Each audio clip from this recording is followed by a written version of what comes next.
আমি আমার কথা স্পষ্ট। আমি বারবার বলেছি আমার রাজনীতিতে আসার কোনোই আগ্রহ নাই। এই পচা নোংরা নষ্ট রাজনৈতিক কালচারে আমি আসার ইচ্ছুক না। আমি যখন স্বরাষ্ট্র প্রতিমন্ত্রী ছিলাম, আমার দায়িত্ব আমি নীতির সাথে, আদর্শের সাথে, সততার সাথে আমি পালন করতে চেয়েছি। আমি অন্যায়, অনিয়ম, দুর্নীতির বিরুদ্ধে সোচ্চার ছিলাম এবং পদক্ষেপ নেওয়ার চেষ্টা করেছি। পরবর্তীতে আমি পদত্যাগ করার পরেও সময়ে সময়ে কিন্তু আমার উপরে নানাভাবে নানা কিছু করা হয়েছিল। 2013 সালে আমার এক ভাগিনা রাকিবকে পুলিশ নিয়ে নির্যাতন করেছিল, সেটা নিয়েও মামলা হয়েছিল।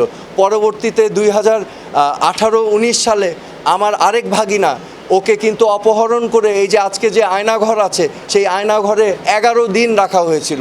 আমি কিন্তু সে সময় প্রতিবাদ করেছিলাম গুম, খুন, হত্যার বিরুদ্ধে, এবং আমি অনেক কষ্ট করে, অনেক কায়দা করে আমার ভাগিনাকে উদ্ধার করে এনেছিলাম। এবং আমি সেই সময় কিন্তু বারবার বলেছিলাম এরকম ঘটনা ঠিক না, এরকম ঘটনা যেন আর কোনো দিনও বাংলাদেশের মাটিতে না হয়। তো আমি সবসময় প্রতিবাদ করে এসেছি আমার অবস্থান থেকে। আমি তো একজন সাধারণ নাগরিক, আমারও তো নিরাপত্তার একটা বিষয় থেকে যায়, তাই না? তো আমার অবস্থান থেকে আমি চেষ্টা করেছি, সব সময় বলেছি, অন্যায়ের বিরুদ্ধে আমি কথা বলেছি।